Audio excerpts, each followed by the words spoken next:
kerajaan atau daerah Wengker ataupun Suryo Ngalam yang dikalahkan oleh Bathara Katong ataupun Sunan Katong itu juga sebelumnya kan dia tidak tunduk terhadap Demak.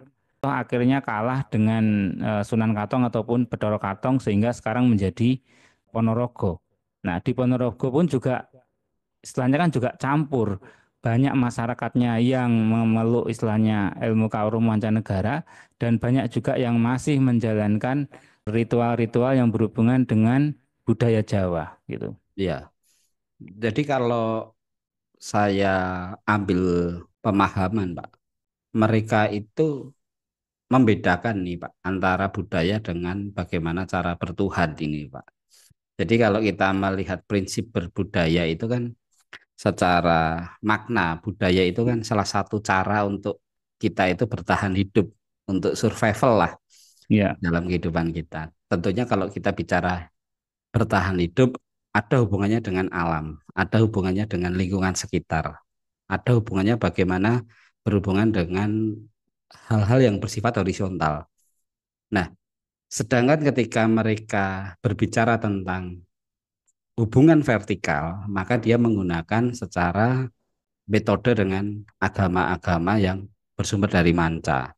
Nah, prinsip bagaimana hidup dengan budaya ini kan banyak klaim orang-orang yang pemujaan terhadap Tuhan Yang Maha Esa dengan tata cara kejawen seperti itu. Itu memang kadangkala paguyuban-paguyuban itu juga berbeda-beda tata caranya. Jadi tidak dibatasi oleh aturan-aturan tertentu karena itu adalah hak pribadi masing-masing. betul, Gitu. betul, Hmm. betul. Tetapi gini, Pak, kalau kita lihat nih, Pak, bahwa negara kita itu kan basisnya adalah negara hukum, di Ya, mana semua tata cara kita bersosial, bagaimana cara kita hidup di negara kita ini kan semuanya diatur nih, Pak. Sampai urusan ya, agama pun diatur di negara kan ya, gitu. Walaupun kalau kita mati pun KTP-nya ada di bawah. ya. Semua diatur sedemikian rupa oleh negara. Tentunya kalau kita bicara mereka berKTP agama A, agama B, tetapi secara perilaku budayanya itu apakah bisa menjadi bentuk kategori ini ya, Pak ya? Penyimpangan ya. Karena kalau menggunakan prinsip agama itu kan harusnya sudah ada rule atau sudah ada aturan tidak boleh ini tidak boleh ini entah Tuh, agama apapun kan semuanya itu. Nah ini kan di luar nih. Apakah itu ya. juga bisa menjadi satu bentuk penyimpangan? Kalau menurut Pak Cahyaji? Segala sesuatu yang disampaikan dalam video ini berdasarkan sudut pandang Nomohayu, ajaran dari leluhur Nusantara. Konten ini tidak ada hubungannya dengan keyakinan suatu ajaran agama, melainkan didasari oleh ajaran kepercayaan leluhur Nusantara. Perlu diingat, setiap suku atau daerah memiliki sudut pandang dan tata cara yang berbeda, sesuai dengan pepatah kami, Desa Mawacara, Negara Mawatata. Terima kasih kepada yang telah bersedia subscribe Nomo Hayu Channel. Jangan lupa untuk like dan bagikan video ini sebagai upaya menyebarkan dharma kebaikan dan melestarikan ajaran-ajaran leluhur Nusantara. Sudut pandang Rahayu. Rahayu Pak Cahyoaji Purbokusumo. Nggih, Rahayu Raden Kusuma. Nggih, pada kesempatan kali ini Pak Cahyoaji menanggapi dari pertanyaan rekan-rekan nih Pak, karena Nggih. dengan berkembangnya channel YouTube kita, banyak pertanyaan-pertanyaan yang dilontarkan kepada kita untuk kita bahas di dalam video kita. Tentunya kembali lagi bahwa apa yang kita sampaikan ini adalah merupakan sudut pandang dari Nomohayu, di mana sudut pandang inilah yang nantinya bisa menjadi referensi pengetahuan buat rekan-rekan semua. Pada kesempatan kali ini Pak Cahyadi, kita akan membahas tentang pertanyaan rekan-rekan yaitu kejawen. Ya. Pandangan dari masyarakat secara umum bahwa apakah kejawen itu ada hubungannya dengan kepercayaan atau sebaliknya? Ataukah kepercayaan itu juga di dalamnya ada kejawen atau kepercayaan itu di luar dari kejawen? Jadi kalau kita pahami nih, apakah kelompok kejawen ini sendiri bisa dikategorikan sebagai kepercayaan, ataukah kepercayaan itu secara prinsip itu menempatkan posisi di mana yang dikatakan kepercayaan itu non akulturasi. Sedangkan kalau kita melihat bahwa apa yang ada di kejawen saat ini, tentunya teman-teman semua pasti tahu bahwa kejawen itu tidak lepas dari akulturasi budaya mancanegara kan gitu. Budaya-budaya manca, spiritual manca, tetapi mereka tidak melepaskan tentang adat. Nah, apa yang menjadi prinsip mereka nanti akan kita bahas di dalam video ini, Pak Cahyo Haji.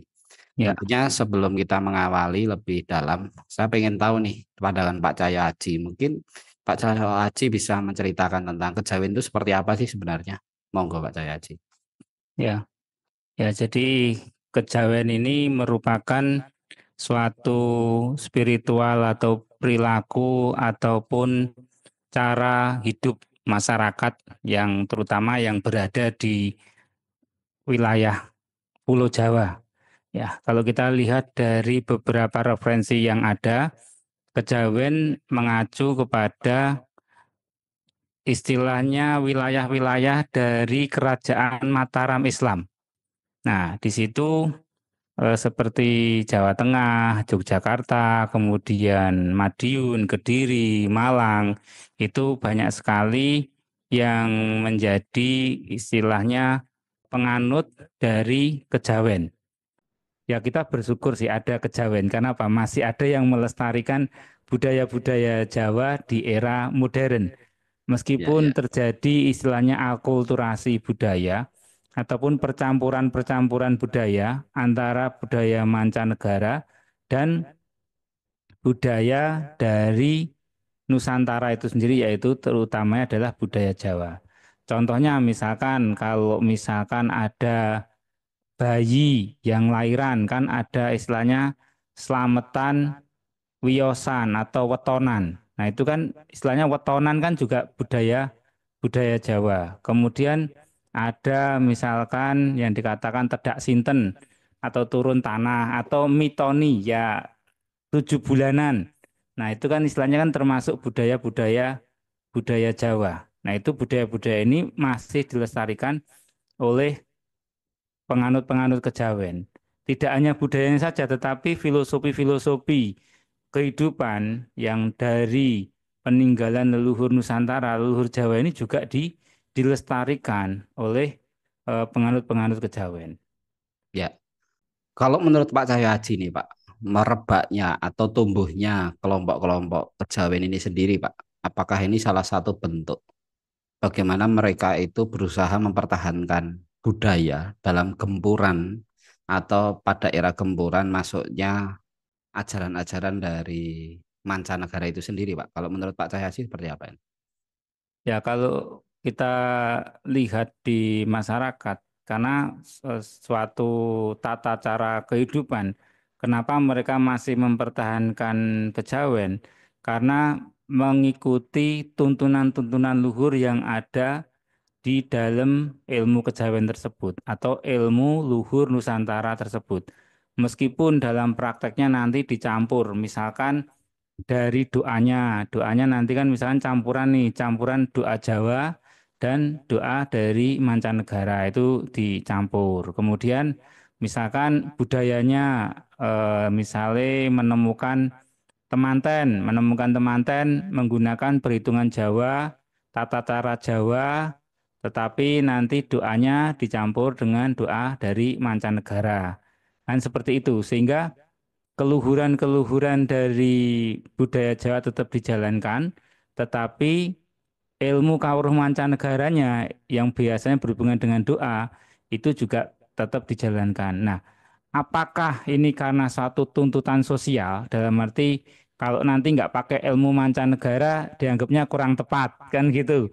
Nah, apakah ini memang orang Jawa ini takut menjadi orang Jawa ya kan, takut istilahnya di buminya sendiri, takut kalau dia itu memiliki istilahnya ya bentuknya seperti orang Jawa, bahasanya orang Jawa, kemudian kepercayaannya atau pengetahuannya orang Jawa, itu kemungkinan juga ada perasaan seperti itu sehingga terpaksa harus menggunakan istilahnya baju dari mancanegara kan gitu. Ya. Artinya ini adalah sebenarnya pilihan mereka di dalam memilih jalur kejawen ini kan terkait prinsip ya Pak ya, cara pandang hidup mereka dan tidak hanya satu aspek. Artinya gini, sebagai kita pribadi nih Pak, dalam menentukan satu keyakinan atau satu kepercayaan ini kan tentunya dari sisi keluarga, dari sisi tetangga kanan kiri, tidak murni dari diri kita sendiri kan. Masih banyak pertimbangan-pertimbangan sehingga posisi yang paling aman adalah kita melihat pada era itu tuh politik yang paling kuat apa ini dari sisi Ya, agama kan gitu kan. Nah, kebetulan kalau kita bicara dalam sejarah di Jawa ini kan peralihan-peralihan dari kerajaan Singosari, kemudian Majapahit sampai ke Mataram Islam. Ini kan sangat luar biasa peralihan-peralihan tidak hanya dari sisi pemerintahnya saja, tapi juga dari sisi setiap perubahan suatu kerajaan itu juga membawa secara prinsip atau cara pandang hidup. Nah, kebetulan kalau kita bicara peralihan antara Majapahit yang notabene lebih cenderung ke Siwa Buddha, kemudian beralih ke Demak yang notabene itu dari ajaran Islam dari para wali yang mulai masuk. Sehingga kekuatan saat itu memang kekuatan Islam yang paling kuat ini. Apakah itu adalah upaya orang Jawa yang memang mempertahankan budaya sehingga memilih bahwa yang penting budaya saya selamat. Walaupun saya harus masuk ke salah satu kelompok agama yang sifatnya itu adalah kelompok agama dari manca. Menurut Pak Cahyadi, apakah cara ya. pandang mereka itu juga seperti itu, Pak Cahyadi? Yang pasti orang Jawa itu sangat sulit untuk melepaskan baju Jawanya atau sangat sulit untuk melepaskan budaya Jawanya. Karena apa? Karena sudah mendarah daging dan itu sudah terbukti bahwa tanah Jawa ini istilahnya tanah yang tentram, tanah yang damai.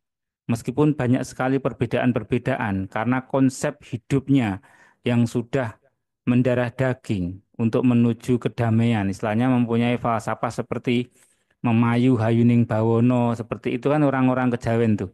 Sehingga di dalam kehidupannya itu merasa tentram. Dan meskipun ada pengaruh mancanegara yang masuk, ya mereka akan menerima dengan lapang dada, tidak ada masalah gitu loh. Yang penting pedoman-pedoman kehidupan yang mereka jalankan itu tetap dijalankan itu. Nah, sekarang ini kan pemerintah sudah lebih mengakomodir orang-orang yang istilahnya memiliki kepercayaan. Itu kan ada agama dan ada kepercayaan. Sehingga dengan adanya kepercayaan, maka nantinya ilmu-ilmu tinggalan luhur Nusantara itu lebih bisa dimurnikan lagi. Gitu.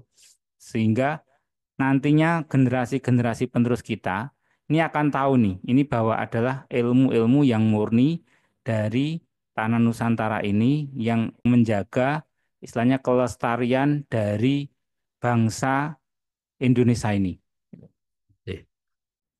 Kalau saya pelajari nih Pak, dalam proses perjalanan peradaban di Tanah Jawa sendiri ya, bahwa kita sampai sekarang pun percaya bahwa leluhur kita itu sudah mengenal tentang ilmu-ilmu ketuhanan dan leluhur kita sudah meyakini bahwa alam semesta ini memang ada yang menciptakan yaitu Tuhan itu sendiri sebagai sebutannya yaitu Tuhan Sang Maha Pencipta atau Gusti Kang Akarya Jagat di mana dalam perspektif leluhur kita bahwa jagat atau alam semesta ini ada yang membuat, ada yang menciptakan. Ini kan konsep dari pandangan leluhur kita. Tetapi di era leluhur kita sebelum masuknya peradaban-peradaban filsafat-filsafat agama yang berangkat dari mancanegara, dari budaya luar, tentunya leluhur kita itu kan sudah memiliki satu konsep bagaimana cara beragama, bagaimana cara berkepercayaan kan gitu, bagaimana cara bersembayang di mana leluhur kita tuh mengaku ya bahwa ada kekuatan yang lebih besar daripada diri manusia itu sendiri. Nah, peralihan-peralihan inilah di dalam era perubahan pemerintahan khususnya di Nusantara, bahwa dari era Majapahit hingga era Demak ini kan sangat luar biasa ini. Jadi kalau kita kembali ke sejarah bagaimana Demak itu bisa berkuasa kan gitu kan, sehingga menelorkan atau menghasilkan satu peradaban baru dengan lebih cenderung ke sisi keislaman kan gitu. Sampai ada istilahnya bahwa orang Jawa itu ilmu spiritualnya itu disebutnya lebih kecenderung klenik ya.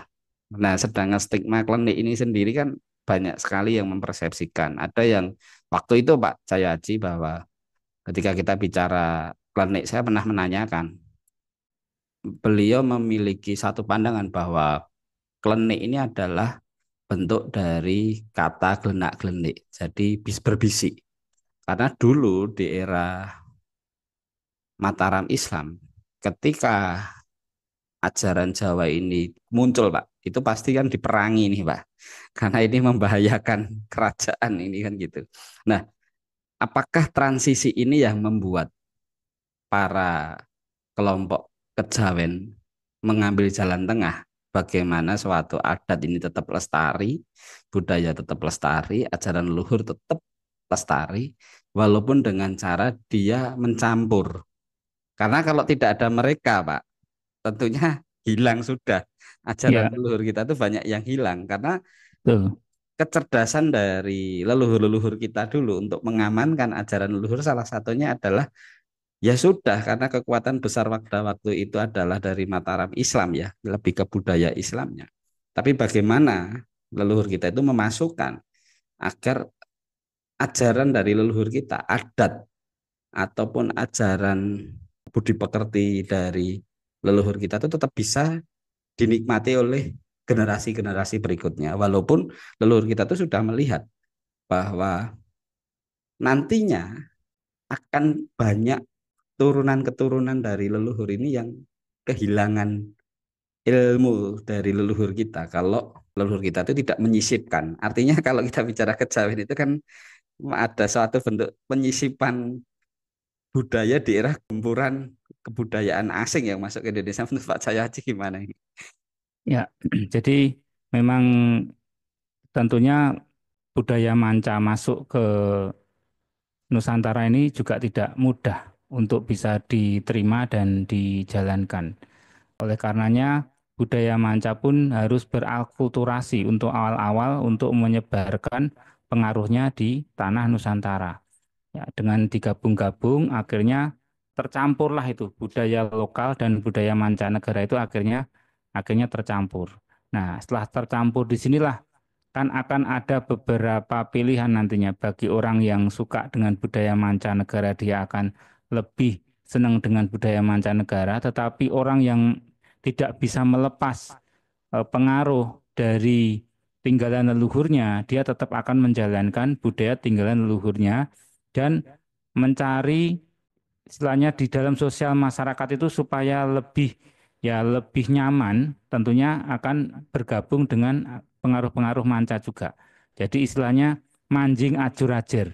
Manjing ajur-ajer itu menyampur di dalam masyarakat supaya ya ibaratnya sama-sama enaknya lah. Karena memang orang-orang Jawa ini tidak mau berkonfrontasi, maunya tenang dan tentram. Sesuai dengan filosofi kehidupannya ketika menjalankan kejawen. Karena kejawen ini pun juga tentunya orangnya juga pengennya adalah pelaku spiritualnya untuk mencapai kehidupan yang lebih tenang, lebih tentram, dan tentunya untuk masih bisa menjalankan budaya-budayanya yang berasal dari Jawa. Ya, artinya gini ya Pak Cahyadi, bahwa kalau kita sekarang telusuri nih orang-orang kelompok dari kejawen ini kan secara administrasi negara yaitu KTP itu kan ada yang Islam, mungkin ada yang Kristen, mungkin ada yang Hindu kan gitu Pak. Betul. Jadi walaupun mereka beragama secara KTP ini, tetapi mereka secara kelompok lebih cenderung ke arah kejawennya. Jadi lebih secara porsi bagaimana mereka itu menggunakan ritual-ritual yang berasal dari turun-temurun leluhur kita mengajarkan kan gitu loh Pak. Ya, Jadi ada yang secara KTP masih berkolam agama kan gitu kejawen. Nah, tapi gini Pak Cahyohaji, kalau kita berangkat dari perjalanan proses peradaban yang tadi saya ceritakan di awal bahwa di era Mataram Islam, ada nggak sih Pak yang sebenarnya secara murni mereka tidak mencampur atau tidak terakulturasi dari agama-agama yang ada? Jangan-jangan tidak ada. Semua di era itu adalah sudah tercampur semua. Sehingga kelompok-kelompok yang betul-betul murni membawa satu ajaran tanpa akulturasi itu sudah tidak ditemukan di era itu. Menurut Pak Cahyadi gimana? Karena saya berprasangka bahwa di era itu sudah tidak ada yang kelompok yang betul-betul murni gitu loh. Semuanya berangkat dari akulturasi semua. nah kalau di zaman dulu kan tidak ada KTP ya, sehingga Ya, kan orang kan bebas untuk menjalankan ritualnya ataupun pemujaannya kepada Tuhan Yang Maha Esa itu bebas. ya, ya, Sehingga orang mau menjalankan dengan ajaran mancanegara ya boleh, orang dengan menjalankan dengan tata cara mereka sendiri itu pun juga boleh. Contohlah misalkan kejawen saja antara paguyuban satu dan paguyuban lainnya itu bisa berbeda-beda tata caranya. betul. Sehingga di sini ibaratnya itu cukup luas sekali kalau mengenai apakah itu sudah langsung otomatis bergabung dengan Mataram, ya itu masih tanda tanya yang cukup besar karena yang di atas-atas itu kemungkinan besar iya karena kan di pemerintahan. Tetapi kalau misalkan di masyarakat itu juga belum tentu gitu. Ya, Karena kalau misalkan di masyarakat aja kan sampai era-era tahun 1900-an pun juga masih banyak yang benar-benar laku ritualnya itu menggunakan ilmu kawruh Jawa. Nah, seperti itu. ya, Nah, ya, contoh lah misalkan waktu itu kerajaan atau daerah Wengker ataupun Suryo Ngalam yang dikalahkan oleh Bathara Katong ataupun Sunan Katong itu juga sebelumnya kan dia tidak tunduk terhadap Demak. Toh akhirnya kalah dengan Sunan Katong ataupun Bathara Katong sehingga sekarang menjadi Ponorogo. Nah, di Ponorogo pun juga istilahnya kan juga campur. Banyak masyarakatnya yang memeluk istilahnya ilmu kaurum mancanegara dan banyak juga yang masih menjalankan ritual-ritual yang berhubungan dengan budaya Jawa gitu. ya. Jadi kalau saya ambil pemahaman, Pak, mereka itu membedakan nih Pak antara budaya dengan bagaimana cara bertuhan ini Pak. Jadi kalau kita melihat prinsip berbudaya itu kan secara makna budaya itu kan salah satu cara untuk kita itu bertahan hidup untuk survival lah Ya, dalam kehidupan kita. Tentunya kalau kita bicara bertahan hidup ada hubungannya dengan alam, ada hubungannya dengan lingkungan sekitar, ada hubungannya bagaimana berhubungan dengan hal-hal yang bersifat horizontal. Nah, sedangkan ketika mereka berbicara tentang hubungan vertikal, maka dia menggunakan secara metode dengan agama-agama yang bersumber dari manca. Nah, prinsip bagaimana hidup dengan budaya ini kan banyak klaim orang-orang yang sekarang itu masih ber-KTP agama tuh prinsipnya adalah ya saya mau beragama bebas itu adalah hak saya untuk memilih agama. Tetapi juga saya tidak boleh dibatasi ketika saya harus memilih cara hidup itu dengan budaya. Artinya kan keduanya dipakai dengan adanya pengelompokan sekarang, Pak, yang sudah diakui oleh pemerintah bahwa penghayat kepercayaan ini sendiri itu kan sudah diakui sebagai kearifan lokal. Nah, kearifan lokal ini apakah kearifan lokal yang sifatnya secara berketuhanan atau kearifan lokal tentang bagaimana cara mereka hidup. Kalau keduanya dipakai artinya kan secara prinsip bahwa kejawen itu juga masuk dalam kategori kepercayaan dong Pak Cahyohaji. Menurut Pak Cahyohaji gimana ini? ya jadi sebenarnya kejawen itu ya kalau kita masukkan di dalam tata cara ritualnya kan juga banyak sekali menggunakan budaya-budaya yang berhubungan dengan Jawa, namanya juga kejawen. Jadi istilahnya menyerupai Jawa atau mirip dengan budaya-budaya Jawa, tetapi sudah beralkulturasi dengan budaya-budaya manca. Nah, kalau misalkan melakukan pemujaan terhadap Tuhan Yang Maha Esa dengan tata cara kejawen seperti itu memang kadangkala paguyuban-paguyuban itu juga berbeda-beda tata caranya. Jadi tidak dibatasi oleh aturan-aturan tertentu karena itu adalah hak pribadi masing-masing. Betul, Gitu. betul, Hmm. betul. Tetapi gini Pak, kalau kita lihat nih Pak, bahwa negara kita itu kan basisnya adalah negara hukum, di Ya, mana semua tata cara kita bersosial, bagaimana cara kita hidup di negara kita ini kan semuanya diatur nih Pak, sampai urusan ya, agama pun diatur di negara kan ya, gitu. Walaupun kalau kita mati pun KTP-nya ada di bawah. ya, Semua diatur sedemikian rupa oleh negara. Tentunya kalau kita bicara mereka ber-KTP agama A, agama B, tetapi secara perilaku budayanya itu apakah bisa menjadi bentuk kategori ini ya Pak ya? Penyimpangan ya. Karena kalau menggunakan prinsip agama A itu kan harusnya sudah ada rule atau sudah ada aturan, tidak boleh ini, tidak boleh ini, entah tuh, agama apapun kan semuanya itu. Nah ini kan di luar nih. Apakah itu ya. juga bisa menjadi satu bentuk penyimpangan? Kalau menurut Pak Cahyaji seperti apa Pak Cahyaji? Ya, itu sebenarnya lebih pembahasannya kan mengenai bakor pakem ya, mengenai pengawasan terhadap kepercayaan ini supaya kepercayaan ini menggunakan istilahnya tata cara ataupun ajaran-ajaran luhur yang berasal dari sumber Nusantara. Tujuannya untuk memurnikan dan supaya tidak mencampur adukkan sehingga nanti tidak terjadi salah persepsi antara ajaran-ajaran itu istilahnya ini nih ajarannya siapa toh kan seperti itu. Ya, Jadinya supaya lebih lebih jelas. Oleh karena itu kalau yang sudah memeluk kepercayaan ya kalau misalkan benar-benar memurnikan ya lebih baik ya memang menggunakan kepercayaan. Kalau nanti menggunakan istilahnya dicampur-campur, khawatirnya kalau ada pengawasan nantinya bisa kena teguran. Contohnya seperti itu. Nah, ya, itu kan ritualnya kan udah berbeda-beda. Khawatirnya kan tidak sesuai dengan ritual tata cara ajaran dari ilmu mancanegara itu ada peraturan perundang-undangannya juga. Jadi kita harus benar-benar lebih istilahnya melakukan tatanan sesuai dengan tatanan kalau kearifan Nusantara ya kearifan Nusantara, kalau misalkan yang mancanegara. Jadi itu lebih baik gitu ke depannya.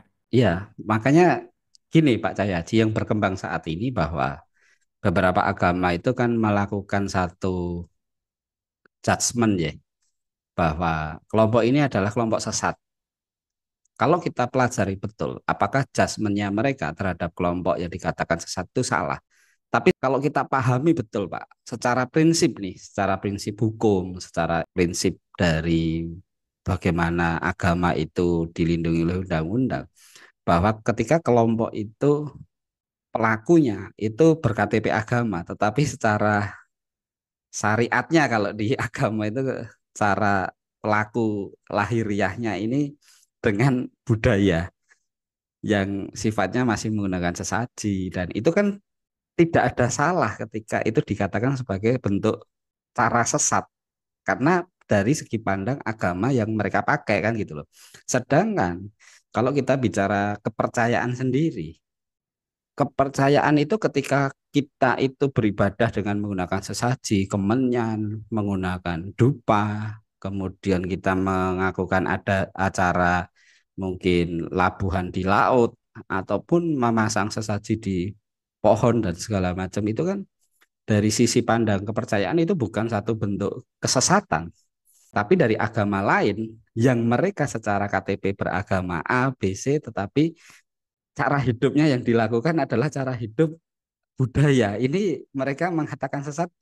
Buat saya sih fair-fair saja, Pak. Karena memang yang salah adalah pelaku kelompoknya itu sendiri. Kenapa ketika sekarang negara sudah memastikan bahwa diakuinya adalah kelompok kepercayaan, kenapa mereka masih takut untuk beralih kepercayaan kan gitu loh. Ya, Walaupun kalau mereka bertahan di agama yang sesuai KTP, tetapi secara hidup masih menggunakan budaya, potensi untuk disesatkan ataupun dibegukan ataupun dicekal itu gede banget loh Pak Cahyadi. Menurut Pak Cahyadi gimana nih? ya, ya itu memang ada peraturan perundang-undangannya nanti apa teman-teman yang melakukan akulturasi budaya yang terutama berhubungan dengan tata cara pemujaan kepada Tuhan itu harus membaca rambu-rambunya ya. Jadinya supaya nantinya lebih lebih aman untuk melakukan ritual-ritualnya. Tetapi apabila yang melakukan ritual itu adalah penghayat kepercayaan, ya itu lebih bagus. Karena apa? Karena ya memang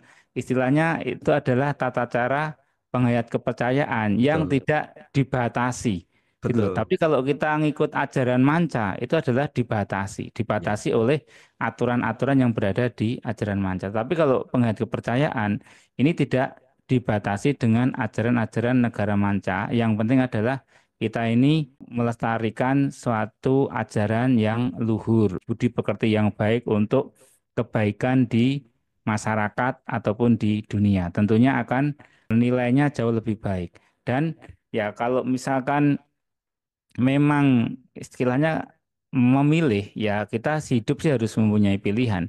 ya, ya, Pilihannya mau jadi apa kan gitu. betul. Apakah kita mau jadi orang lain di negara kita sendiri ataukah kita menjadi benar-benar orang yang istilahnya melestarikan budaya kita dan kita benar-benar ya ini loh saya. Misalkan kalau saya orang Jawa, ya seperti inilah orang Jawa. Gitu loh. Jadi ibaratnya orang Jawa, terus nanti namanya misalkan nama Eropa. Orang Jawa namanya nama nama mancanegara ya boleh-boleh saja, nggak apa-apa. Tetapi ya nanti yang memakai nama Jawa ini siapa? Apakah orang Eropa nanti memakai nama Jawa gantian kan gitu. Betul, Padahal kan betul, ajaran betul. kita kan luhur sekali gitu loh. Makanya Pak Cahyadi, karena gini, kalau kita kembali lagi dalam pembahasan kejawen, memang kelompok kejawen ini adalah kelompok yang menyelamatkan budaya di era saat itu terpaan ataupun di era peralihan kekuatan politik nih, politik baik politik identitas ataupun politik agama di era kerajaan waktu itu. Sehingga cara yang paling aman adalah bagaimana mempertahankan budaya tetap ada, tetapi mereka tidak tersingkirkan karena mereka membaur dengan agama-agama yang disahkan oleh kerajaan di era itu ataupun agama-agama yang diprioritaskan oleh kerajaan-kerajaan tersebut.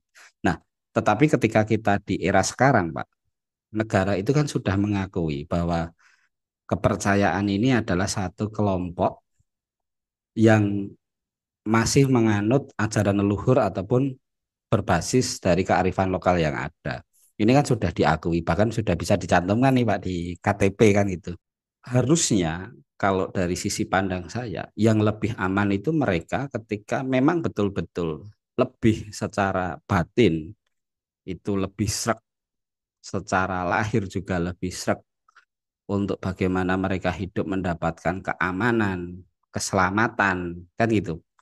Dengan tata cara budaya, kenapa enggak menggunakan kepercayaan gitu loh secara identitas. Karena kalau masih menggunakan identitas secara agama, potensi-potensi untuk itu disesatkan ya kita enggak boleh marah, Pak. Contoh nih, Pak. Saya ber-KTP agama A. Tetapi kegiatan aktivitas harian saya di hari mungkin di Selasa Kliwon atau Jumat Kliwon, saya melakukan ritual nih, entah itu di gunung, entah itu di gua ataupun di sungai dengan berendam dan segala macam. Tapi KTP saya adalah KTP agama. Ketika orang mengatakan, loh ini KTP-nya agama kok melakukan kegiatan seperti itu, berarti ini orangnya sesat nih, ajarannya tidak benar. Sebenarnya bukan ajarannya tidak benar, kitanya saja yang salah membaurkan. Karena kalau kita sudah memilih secara hukum administrasi negara, mencantumkan agama dengan agama ABC, tetapi aktivitas kita masih menggunakan aktivitas yang potensi disesatkan itu tinggi. Kenapa kita masih bertahan di situ? Nah, ini kan perlu perlu ini ya, perlu dipikirkan buat teman-teman yang masih membaurkan keduanya ini. Artinya ketika itu disesatkan ataupun kita masang sesaji dikatakan sesat, ya salahmu sendiri kan gitu loh Pak Cahyaji. Menurut Ya. Cahyaji gimana ini? Ya, ibaratnya memang lebih baik seperti itu. Jadinya kalau misalkan menggunakan tatanan ajaran mancanegara, ya lebih baik ngikutin sana semua. Kalau memang misalkan menggunakan ajaran leluhur Nusantara, leluhur Jawa, yang ngikutin ajaran leluhurnya, gitu loh. Tapi kalau misalkan orang bilang kalau misalkan tidak mengikuti ajaran leluhurnya, nanti apa nggak kualat, kan gitu. Ya, ya. Jadi kan namanya kan kita ini harus harus apa? Harus meluhurkan. Karena apa? Kita ada karena leluhur-leluhur kita, gitu loh. Karena ini adalah darah daging kita ini ada di tanah Nusantara karena adalah leluhur leluhur Nusantara, bukan leluhurnya mancanegara. Kita ada karena ya nenek moyang kita, gitu loh. Ya. Nah, Karena siapa yang kita luhurkan? Yang kita luhurkan adalah ya nenek moyang kita, gitu. iya, Itu yang karena paling utama. gini Pak Cahyaji, menurut saya pribadi nih Pak, dari apa yang saya pahami tentang ritual-ritual yang ada di Jawa sendiri Pak. Salah satunya kita percaya dengan sistem labuhan. Kita percaya dengan sistem ritual-ritual laku kan gitu loh Pak. Ini adalah satu bentuk spiritual yang tidak ditemukan di agama lain. Artinya sisi spiritual inilah yang tidak boleh dicampur adukkan. Contoh nih Pak, kita percaya pada Tuhan dari ajaran manca. Tuhannya namanya ini, pembawa agamanya namanya ini. Tata cara beribadahnya caranya seperti ini, kan gitu Pak. Ya, Tetapi kita melakukan di luar dari apa yang diajarkan dalam agama tersebut. Maka ketika kita bicara terkait spiritual, ini tidak boleh Pak. Kalau saya pribadi, ini tidak boleh. Karena ini akan mempengaruhi secara diri kita pribadi juga. Ketika kita melakukan kontemplasi di dalam diri, maka secara fungsi daripada sel-sel otak, sel-sel tubuh ini akan mengalami kebingungan. Karena ada secara tidak sadar kita memiliki dua paham yang berbeda di dalam diri. Jadi gini Pak, ketika dulu founding father dari Indonesia, di mana presiden pertama kita kan mengatakan bahwa kalau kamu jadi orang Islam jangan jadi orang Arab. Kalau kamu jadi orang Hindu jangan jadi orang India kan gitu, Pak. ya, Nah, ini kan sebenarnya kalau kita telaah di situ budaya yang dimaksud itu bukan budaya secara spiritualnya, tetapi budaya secara bagaimana kita berpakaian, bagaimana kita bersopan santun, bagaimana kita itu menjaga alam kan gitu, Pak. Tapi tidak pada posisi spiritualnya. Tapi kalau itu masuk ke sisi spiritualnya, ya enggak bisa Pak dicampur. Karena kalau kamu beragama A tetapi spiritualnya mengambil ajaran leluhur, pasti potensi disesatkan ini besar banget. Nah, ya. pandangannya Pak Cahyaji apa? Karena ini pandangan saya pribadi Ya, nih. ya memang ada di beberapa kehidupan masyarakat kan memang seperti itu adanya. Nah, tetapi kalau memang ada misalkan istilahnya orang yang menjalankan ritual kemudian itu disesatkan, disalahkan, tentunya juga yang ber-KTP agama jangan melakukan ritual budaya. Kan dibalik harusnya. Iya, iya, iya. Contoh nih, di ajaran mancanegara itu boleh nggak pakai bunga? Kan gitu. Lah kalau Ya, misalkan nggak boleh, kalau pernikahan jangan pakai bunga. Nah, harusnya kalau memang adil, yang mereka yang pakai bunga itu juga harus disesatkan. betul. Misalkan nih, ajaran mancanegara ada nggak tradisi nyekar? Itu berarti yang semua ber-KTP agama itu kalau nyekar, ya itu tradisinya siapa? Kan gitu. Nah, Betul. kalau mereka tidak ada di dalam pengetahuan mereka, ya mereka jangan nyekar. Itu baru adil gitu loh. Jadi Betul, betul. jangan hanya sepihak saja. Kalau mau misalkan mau melakukan satu yang adil, contoh nih misalkan untuk bayi misalkan tingkepan, ya itu orang agama ya jangan melakukan tingkepan kan nggak ada di ajarannya. Kan. Betul, betul. Nah, contoh misalkan orang meninggal dunia ada selamatan 1 hari, 3 hari, 7 hari, 40 hari, 100 hari, 1000 hari. Ya orang yang ber-KTP agama ya ada nggak di ajarannya kan dibalik lagi. Iya, Nggak ada di ajarannya ya jangan melakukan kan gitu. iya, Jadinya iya. kalau kita mau istilahnya sama-sama yang budaya nggak boleh, yang agama istilahnya juga nggak boleh, itu baru istilahnya baru adil kan gitu. Tetapi kalau misalkan masih nyampur-nyampur, ya ibaratnya harus ada aturannya lagi. Asalkan sebenarnya tidak mengganggu yang lainnya ya, istilahnya nggak apa-apa. Harusnya kan Iya. seperti itu. Betul, betul, betul. Saya setuju, Pak Cahyo Haji. Yang terjadi saat ini, Pak, di beberapa kelompok-kelompok pelaku budaya ya, dengan spiritual budayanya, tetapi dengan doa-doa mancanegara, ini kan membuat prihatin saya, Pak. Karena bahasanya kan gini, Pak, bagaimana konsep itu bisa dianggap itu menjadi sesuatu yang benar.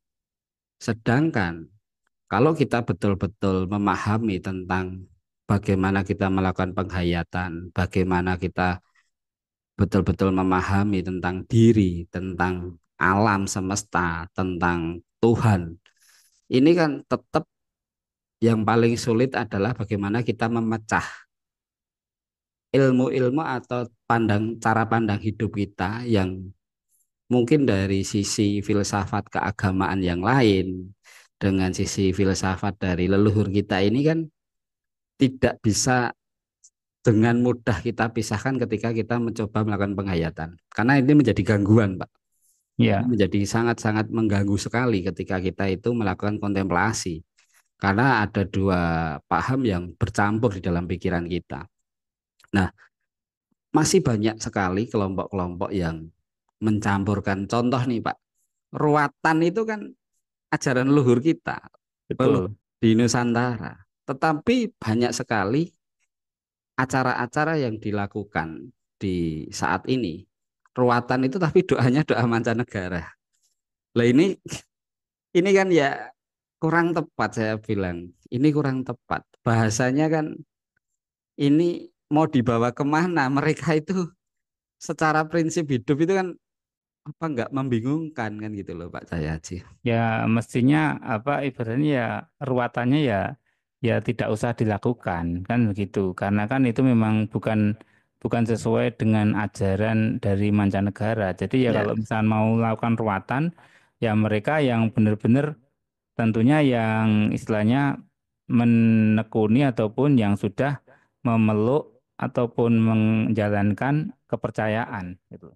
Karena ya, itu kan ajaran dari budaya Nusantara gitu. ya, Karena kalau nanti misalkan nih ruatan terus doanya berbeda kan, kemudian yang diruat adalah orang yang berbeda ajaran kan juga kurang tepat nantinya. ya, ya. Materinya melampaui batasan-batasan ajarannya. Gitu. Betul betul. Karena gini Pak, kalau saya sering berbincang-bincang nih dengan teman-teman spiritual, baik dari kelompok penghayat kepercayaan ataupun spiritual dari kelompok agama, saya tuh menemukan banyak hal Pak dari mereka itu, yang pada prinsipnya adalah bagaimana mereka itu mengolah diri, yang beragama itu juga mengolah diri, kemudian yang dari kepercayaan juga mengolah diri. Apakah dengan kata mengolah diri itu menjadi suatu hal yang sama? Tentunya beda kalau menurut saya, Pak. Karena prinsip yang dimasukkan beda. Jadi kalau kita bicara penghayat kepercayaan, maka secara konsep di dalam pemikiran kita, konsep-konsep yang kita lakukan itu ya kepercayaan betul gitu loh. Tidak bisa ketika orang beragama A kemudian memperdalami atau menghayati agamanya kemudian dikatakan sebagai penghayat. Ini kan satu hal yang aneh gitu loh. Kalau menurut saya ini satu hal yang aneh. Kurang tepat saya bilang, kurang tepat. Karena secara geografi di Nusantara ini sendiri sangat berbeda jauh dengan posisi-posisi agama-agama yang dari manca.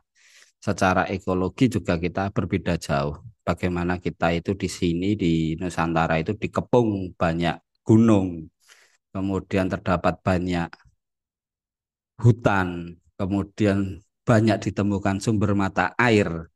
Sedangkan di negara asal agama dari manca itu belum tentu sama secara ekologinya dengan Jawa itu sendiri. Nah, dari situ sendiri tentunya secara pemahaman leluhur kita, ajaran leluhur kita itu kan tidak jauh dari sistem ekologi yang ada saat itu kan gitu loh Pak.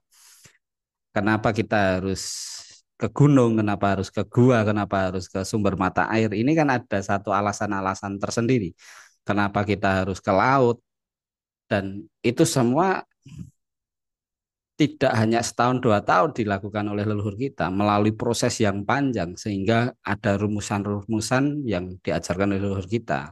Bagaimana kita menghormati alam di sekitar kita yang itu mungkin tidak ditemukan di agama lain kan gitu loh Pak. Nah, Iya.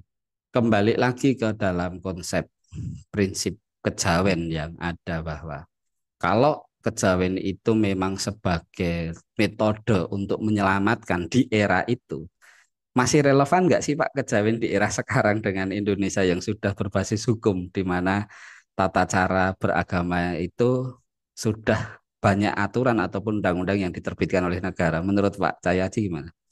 Ya, kalau lebih baik kita mengikuti peraturan perundangan-perundangan yang ada untuk menjadi orang Jawa, ya udah berarti masuk ke kepercayaan lebih baik karena akan bebas untuk melakukan pemujaannya, tata caranya, ritualnya yang berhubungan dengan kepercayaannya yaitu dengan ajaran luhur Nusantara. Karena ada PNPS 1965 itu kan juga masih belum dicabut sampai sekarang. Nah, itu kemudian Bakor Pakem juga masih ada. Jadinya lebih baik ya kita mengikuti aturan-aturan pemerintah dan tunjukkan Jawamu. Jadi gini Pak, dinamika yang ada saat ini Pak, banyak sekali pelaku-pelaku spiritual yang bersumber dari ajaran leluhur itu takut dengan lingkungannya sendiri. Contoh, kita di alam terbuka berani nyalain kemenyan Pak, Ya, nyalain dupa kan itu. Tapi ya, ketika dia kembali ke rumah, dia enggak berani karena dia takut kalau nanti tetangganya ikut menghirup bau kemenyan, nanti dianggap sesat dan segala macam. Secara prinsip saya melihatnya bahwa kita ini adalah tuan rumah di negara kita sendiri, bukan tamu. Kalau tamu kan pekeweh Pak, orang datang ya, bertamu mau begini bahkan mau apa namanya minum aja pekeweh kan gitu loh Pak. Nah ya, itu kalau kita tamu, tapi kalau kita tuan rumah, kenapa kita harus malu dengan tamu kan gitu loh Pak. ya, Secara prinsip kan seperti itu. Nah ini yang sekarang masih terjadi Pak. Mereka di luaran wah berbicara tentang bagaimana memperjuangkan ajaran leluhur, tapi ketika mereka masuk ke lingkungannya asli di mungkin di rumah atau di sekitar tetangganya itu takutnya minta ampun. Bahkan itu kalau kita bicara dengan tetangga, bahkan ada loh Pak dalam satu keluarga itu salah satunya adalah dia suka dengan ajaran kepercayaan. Tetapi dia itu mengekspresikan di rumahnya sendiri aja takut. Entah takut dengan orang tua ataupun kalau yang sudah berkeluarga takut dengan istrinya. Ini dinamika-dinamika yang terjadi di negara kita, Pak. Kenapa? Karena negara kita belum betul-betul maksimal bagaimana hak-hak kita secara memilih kepercayaan yang sudah diatur oleh undang-undang itu betul-betul disosialisasikan secara terang-terangan, baik secara pemerintahan hingga tingkat kabupaten kota, ataupun sampai ke tingkat RT. Sehingga ketika orang di satu lingkungan, katakanlah dalam satu RT itu ada orang kepercayaan di situ, itu masih satu hal yang sangat aneh di kampungnya mereka kan gitu loh. Karena ya ini lemahnya pemerintah ketika mensosialisasikan tentang adanya kepercayaan itu sendiri. Nah, bagaimana ini Pak Cahyaji? Pak Cahyaji ini kan penghayat murni nih, secara KTP juga sudah sebagai kepercayaan nih. Apa cara-cara yang digunakan oleh Pak Cahyaji nih, baik dengan keluarga, kemudian mungkin dengan rekan-rekan kerja dan segala macam. Gimana ini Pak Cahyaji? ya prinsip hidupnya kita memang kalau itu harus sudah pas dalam arti sudah kalau memiliki suatu pilihan ya memang harus dijalankan dalam arti kalau misalkan saya sudah sebagai penganut kepercayaan kayak kemarin ditanya waktu periksa ke dokter dikontrol kan ini KTP-nya apa nih? KTP kepercayaan. Ya, KTP kepercayaan ajaran luhur Nusantara, saya bilang gitu. Ya, ya nggak apa-apa ya. Ya saya jawab apa adanya gitu loh. Iya, iya. Terus ya nggak apa-apa. Kan itu ibaratnya yang penting kita punya profesionalitas. Nggak apa-apa kok. Misalnya kita di bank ditanya juga gitu loh. Ditanya ya nggak apa-apa. Nggak ada sanksi apapun. Nah, itu pun juga karena sudah diakuin oleh negara. Semuanya Betul. begitu. Ibaratnya kita menggunakan KTP penghati kepercayaan pun juga tetap aja semuanya berjalan dengan seperti biasanya gitu loh. Tidak ada perubahan-perubahan. Nah, tinggal ibaratnya berani atau enggak untuk menjalankan gitu aja. Betul. Sebenarnya konsep kehidupan itu adalah di pribadi masing-masing. Spiritualnya mau menggunakan yang mana? Ya Iya, karena iya. saya ibaratnya orang Jawa dan saya adalah dari Nusantara, ya adalah kewajiban saya untuk meluhurkan, untuk menjaga bumi pertiwi ini, untuk menjunjungnya itu adalah kewajiban saya. Gitu loh. Jadi saya akan luhurkan ya bumi pertiwi yang saya pijak, yang istilahnya tempat hidup saya. Itu makanya orang Jawa kan ada katanya kan Memayu Hayuning Bawono. Bawono ini kan Bawono Alit dan Bawono Agung. Nah, Ya, istilahnya ada katanya Memayu Hayuning Sariro, Memayu Hayuning Bongso, dan Memayu Hayuning Bawono.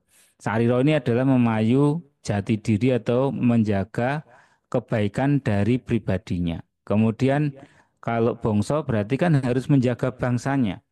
Bangsa ya, kita yang harus kita unggulkan, bukan bangsa kita yang harus istilahnya senang dijajah. Bangsa kita lah yang harus jaya, bangsa kita yang harus kita unggulkan untuk memimpin memimpin dunia ini, gitu loh. Makanya ada Jawa Dipayana kan begitu. Sebagai betul, betul. Jawa adalah untuk mencerahkan alam semesta ataupun pengetahuan itu untuk mencerahkan alam semesta. Kemudian yang mesti kita pahami seperti Memayu Hayuning Bawono, ya itu untuk Bawono Agung atau ya, alam semesta yang agung lah. Kalau misalkan kita urusan dengan diri pribadi kita aja ini belum beres, bagaimana kita untuk bisa menjadi Memayu Hayuning Bawono yang agung gitu loh. Itu belum pas karena dirinya aja belum bisa dijalankan. Nah, terus konsep orang Jawa dalam arti filosofi kejawen seperti sangkan paraning dumadi. Loh, ini udah jelas sekali sangkan paraning dumadi itu tidak hanya asal usulnya misalkan manusia nanti itu diciptakan dan kemudian kembalinya kemana. Istilahnya hidup sampai dengan mati. Tidak itu aja, tetapi harus tahu nih asal usulmu lo dari apa kan begitu. Asal usulmu lo wit orang mana? Gitu loh. Kulitmu ini loh, kulit apa ini? Ini kulitnya orang Eropa atau kulitnya mancanegara mana? Ini kulit orang Nusantara kan harus jelas juga. Makanya sangkan paraning dumadi harus tahu mana yang harus kamu luhurkan gitu. Terus kemudian kalau kita ngomong sastro Jendro Ayuningrat, memang itu ada berhubungan dengan serat Lokopolo, tetapi ilmu itu tidak hanya berkutat di situ saja. Ilmu itu harus kita kembangkan gitu loh. Nah, bagaimana kita bisa menjadi istilahnya sastro itu pengetahuan. Jendro itu adalah aji dan endro ataupun pengetahuan yang berhubungan dengan aji itu adalah suatu hal yang sangat berharga ataupun haji itu adalah raja. Nah, endro ini adalah suatu kesatria. Endro pun juga bisa dikatakan istilahnya dewa. Nah, bagaimana kita bisa memiliki pengetahuan sekelas raja, sekelas dewa untuk istilahnya pangruating diyu, untuk hayuningrat, untuk memayu hayuning jagat, untuk meruat diri kita ataupun istilahnya mengendalikan diri kita. Apabila kita tidak menggunakan apa? Menggunakan baju kita sendiri gitu loh. Nah, Betul, kita betul. ini sebagai tuan rumah. Nah, bagaimana kita ini bisa mendukung itu semuanya kalau kita tidak menjadi sebagai tuan rumah di tempat kita sendiri? Iya, Tuh, betul, betul, Pak Cahaji. Saya setuju sekali, Pak Cahaji, ketika kita bicara tentang sangkan parang itu mati. Dari mana kita berasal, yaitu kita akan kembali kan gitu kan. Nek asale Jawa ya baline Jawa.